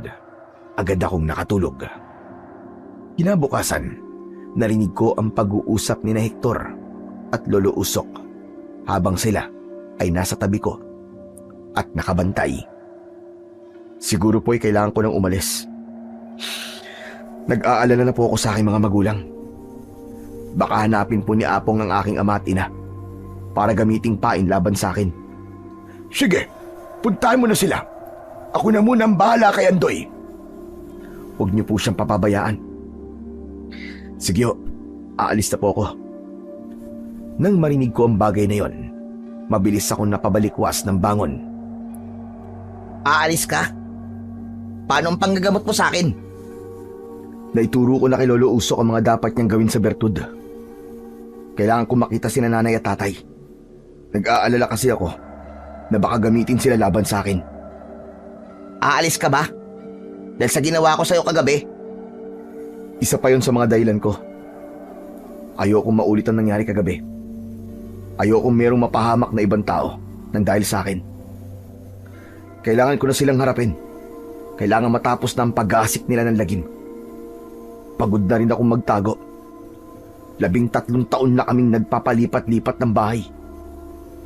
Ngayon na nahanap ko na ang taong matagal ko nang kinasasabik ang makita. Panahon na para mabuo ang aking pamilya. Napatingin ako kay Lolo Usok dahil sa kakaibang sinabi na yon ni Hector. Lolo Usok? Anong sinasabi ni Hector? Meron siyang binalikan sa lugar na ito dahil sa pagkakamaling nagawa nila noon. Nasira ang kanyang pamilya. Pareho pala kami na naging kapalaran ni Hector Kaya pala nagkakasundo kami sa lahat ng bagay. Ang ipinagkaiba nga lang, pilay ako. Samantalang siya, normal. Hindi ko na patatagalin pa ang pagpapaalam ko. Huwag ka mag-alala, Andoy. Babalik ako. Pero kasama ko na ang mga magulang ko. May susunduin kami rito. Hindi na hinintay ni Hector ang magiging tugon ko sa sinabi niya. Mabilis siyang umalis sa baryo namin. Nanibago ko dahil mag-isa na lamang ako sa kubo. Ilang araw pa lumipas. Magmula nang umalis si Hector, naging normal na ulit ang buhay namin. At habang wala si Hector, ipinagpatuloy naman namin ni Lolo Usok ang pagsasanay. Si Tasyo naman, nagkaayos na kami at nagkasundo sa paggawa ng panlaban sa mga aswang, kagaya na lamang ng mga asin at mga bawang. Isang gabi, nagising ako at nakita ko si Hector. Nakaupo siya sa bangko habang nakayuko. Meron siyang kalmot sa braso at ginagamot niya. Napabalikwas ako ng bangon. Hector! Ano nangyari sa'yo? Bakit may sugat ka? Inatake ako ng mga aswang habang papunta ako rito. Hindi ko na rin naabutan si nanay at tatay sa bahay namin. Ang kutob ko, hawak ni Apong ang mga magulang ko. Pero bakit hindi ka agad bumalik dito? Bakit tinintay mo pa na masugatan ka? Naghanap pa ako ng sangkap ng mga gamot para sa gagawin kong bertud. Hindi ko naman akalain na sa sugat ko rin pala yung magagamit. Teka, sandali lang. Kailangan matalian ang sugat mo. Ang lakas ng pagdurugo. Ginamot ko na yan. Kaya mamaya lang, titigil na rin ang pagdurugo niyan. Magsasalita pa sana si Hector nang marinig namin ang boses ni Apong mula sa aming likuran. Sinasabi ko na nga ba't bumalik kayo sa dati niyong tirahan? Ang bahay niyo ay narito at buo na kayong isang pamilya. Napakagandang pagkakataon. Sa wakas, makukuha ko na rin ang bertud. Wala sa akin ng bertud. Ubus na. Sinungaling! Narinig ko palang kayo nag-uusap ng kapatid mo. Ano? Kapatid? Anong sinasabi niya, Hector? Ang tanga mo naman. Hindi mo alam na si Hector ay kambal mo. Siya ang kapatid mo na mas piniling iligtas na mga magulang mo. Huwag ka maniwala sa kanya, Andoy. Huwag kang makinig sa kanya. Kambal? Ikaw ang kakambal ko. Ikaw ang kapatid ko na iniligtas ni nanay at tatay. Pero paanong... Teka, sandali lang, Andoy. Magpapaliwanag ako. Ako ba ang balak niyong sunduin dito, ha? Huwag ka na magpaliwanag. Wala akong kapatid. Wala akong pamilya. Mukhang mabubuwag pa yata ang lakas ninyong dalawa na dahil nag-aaway kayo, nakakatuwa kayong panoorin. Bakit hindi kayo magpatayan? Lalo ka na pilay. Hindi ba't siya dahilan kaya naging miserable buhay mo? Hindi ako makapagsalita. Naguguluhan ako, kaya napahakbang ako ng papalayo sa kanilang lahat. Pero huwag ka mag-alala. Ako na maghihiganti para sa'yo. Kasama ko ang mga magulang mo. Hindi mo man lang ba sila babatiin? Humawi ang mga alagad ni Apong at tumambad sa aming paningin ang pamilyar na muka ng aking mga magulang. May busal ang kanilang bibig, nakagapos ang kanilang mga kamay at may sugat sila sa katawan, habang ang kanilang mga mata ay may luha. Hindi ko alam ang mararamdaman ko ng mga sandaling yon. Ngunit bumalik ang galit at sama ng loob ko para sa kanila. Maya-maya pa, dumating na rin sina Tasyo at Lolo Usok. Andoy! Huwag ka magpapadala sa galit mo, iyo! Hindi ka totoong iniwan ng mga magulang mo para lamang iligtas nila ang buhay nila. Ang totoo niyan, ikaw ang iniligtas nila dahil nagpahabol sila sa mga aswang. Alam nila na naroroon ako at ibinili ka nila sa akin. Ang totoo pa niyan, hindi sila nagkaroon ng normal na buhay. Nagpalipat-lipat sila ng tirahan, kaya hindi ka nila kagad nabalikan. Totoo po ba sinasabi niyo, Lolo Usok? Oo, Andoy, maniwala ka. Totoo ang sinasabi ko. Mahal na mahal ka nila at hindi nila pinagsisiyan na iniwan ka dahil ang naging kapalit naman nun ay ang kaligtasan mo. Ang singsing, si Mando na yung ama, ang nagpapabigay nun sa'yo para protektahan ka. Kaya pakiusap, huwag mong isara ang puso mo sa kanila. Hayaan mo silang magpaliwanag. Tumigil kayo. Wala akong pakialam sa mga kadramahan ninyo. Ang kailangan ko ay ang bertud at ang singsing. Ibigay niyo sa akin ang mga yan. Hindi. Hindi namin to pagkakaloob sa'yo. Lalong-lalo na ang bertud. Dahil totoong wala na yun sa akin. Matigas kayo, Sige. Gusto niyo ng madugong labanan? Ibibigay ko sa inyo. Umatras si Apong mula sa aming harapan. Unti-unti siyang nagpalit ng anyo. Nagkaroon siya ng 2 mahahabang sungay. Nagkulay pula ang kanyang mga mata at mas lumaki siya. Nanlalaki ang aming mga mata nang tumambad sa aming paningin ang mukhang kambing na aswang. Agad siyang umatake sa akin ng kagat. Ngunit mabuti na lang nakaiwas ako. Habang sina Tasyo, Lolo Usok at Hector naman, hinarap nila ang mga sigbin upang iligtas ang aking mga magulang. Kaming 2 ni Apong ang nagharap. Akin na! Ibigay mo sa akin ang singsing! Kunin mo! Kung kaya mo! Mabilis na lumapit si Apong sa akin. Tinamaan niya ako ng suntok sa aking dibdib. Tumalsik ako, ngunit patayo akong bumagsak sa lupa. Gumanti ako sa kanya ng isang malakas na suntok at sipa na tumama naman sa kanyang leeg. Ngunit hindi niya yun ininda. Sa halip, tumawa pa siya ng malakas na para bang nanunuya. Nilapitan niya ang aking mga magulang at sinakal niya ang mga ito. Nay! Tay! Hayop ka! Bitiwan mo ang mga magulang ko! Habang nakikipag-usap ako kay Apong, si Tasyo naman umikot sa likuran ni Apong. Mabilis niyang ibinuhos ang asin at bawang sa katawan nito. Si Hector naman ang tumaga sa balikat ng supremo ng mga aswang. Ang sakit! Mga hayop kayo! Magbabayad kayo! Andoy! Gawin mo na! Yun ang hudyat na ako naman ang kikilos para pabagsakin ang supremo ng mga aswang. Mabilis na humaba ang aking mga kuko sa daliri na parabang mga tari ng manok. Saka nagkaroon ng malakas na liwanag ang aking singsing at muling lumitaw ang liwanag na bumalot sa aking kamao. Humanda ka! Ito na ang magiging katapusan mo! Dahil papatayin na kita! Isang malakas na suntok ang tumama sa muka ni Apong.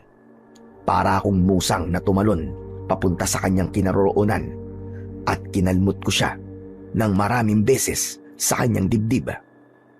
Tinabig niya ako ng kanyang braso, kaya tumalsik ako ng pasadsad sa lupa.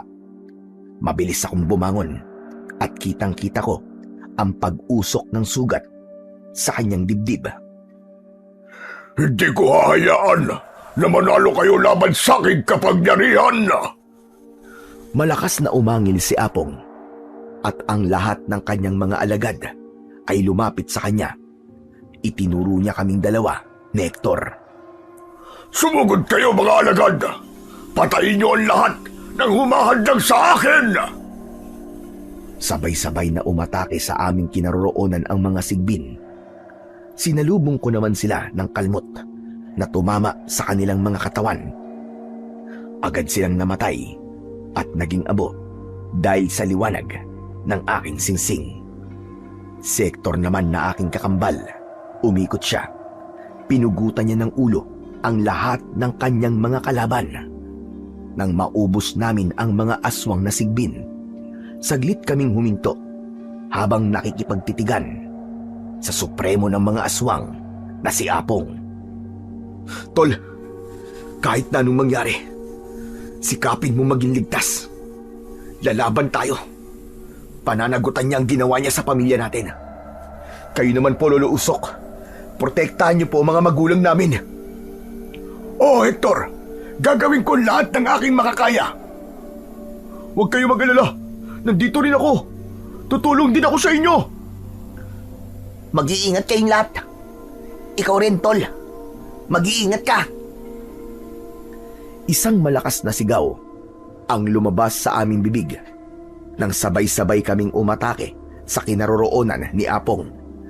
Palitan kami ng pag-atake na agad namang naiiwasan at nasasalo ni Apong. Bawat pagsugod na ginagawa namin, tinatamaan din kami ng kalmot sa katawan.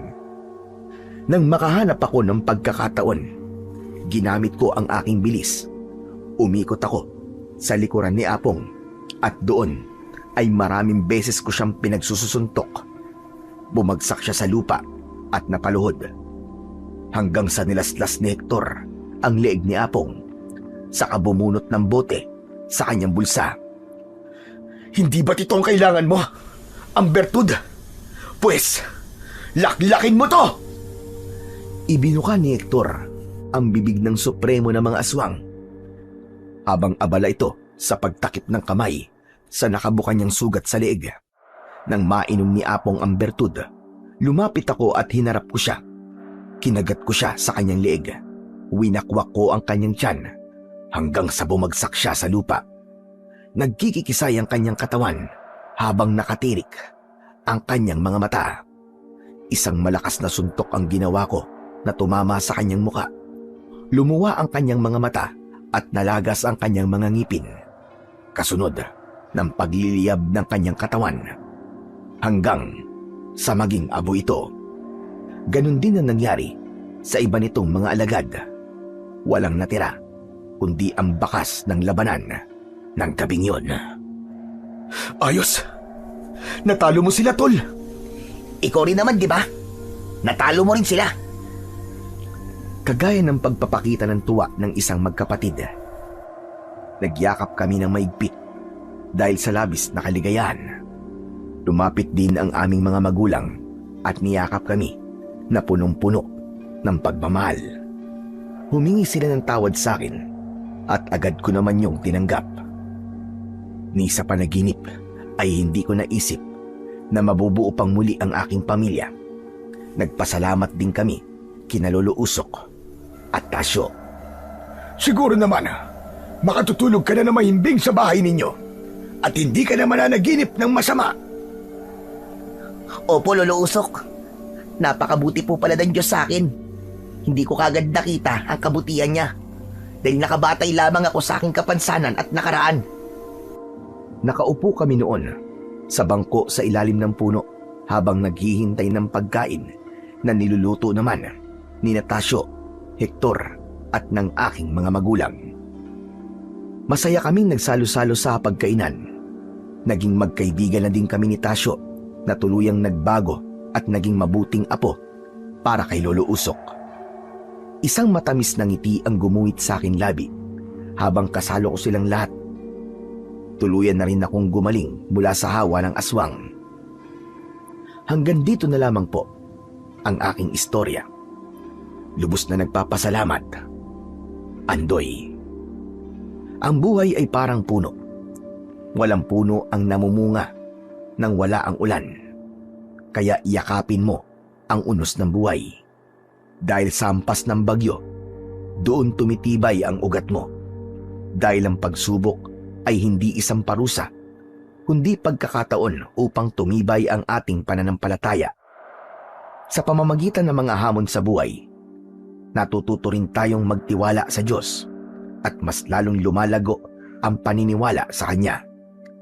Ang pagkakaroon naman ng kapansanan ay hindi mo dapat ikahiya dahil mas mapalad ka sa taong normal, ngunit makasalanan, kapamilya, kapatid at kaibigan. Huwag tayong mapangusga sa kapwa. Kung ano at kung sino sila, sila ay dapat igalang at mahalin. Huwag natin silang ituring na kakaiba.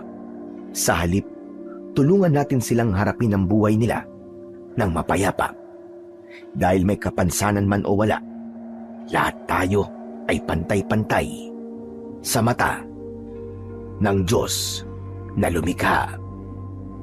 Maraming salamat po sa walang sawa niyong suporta at pakikinig sa aking mga YouTube channel na mga kwento ni Apong Isaac at The Voice Addict. Hanggang sa muli.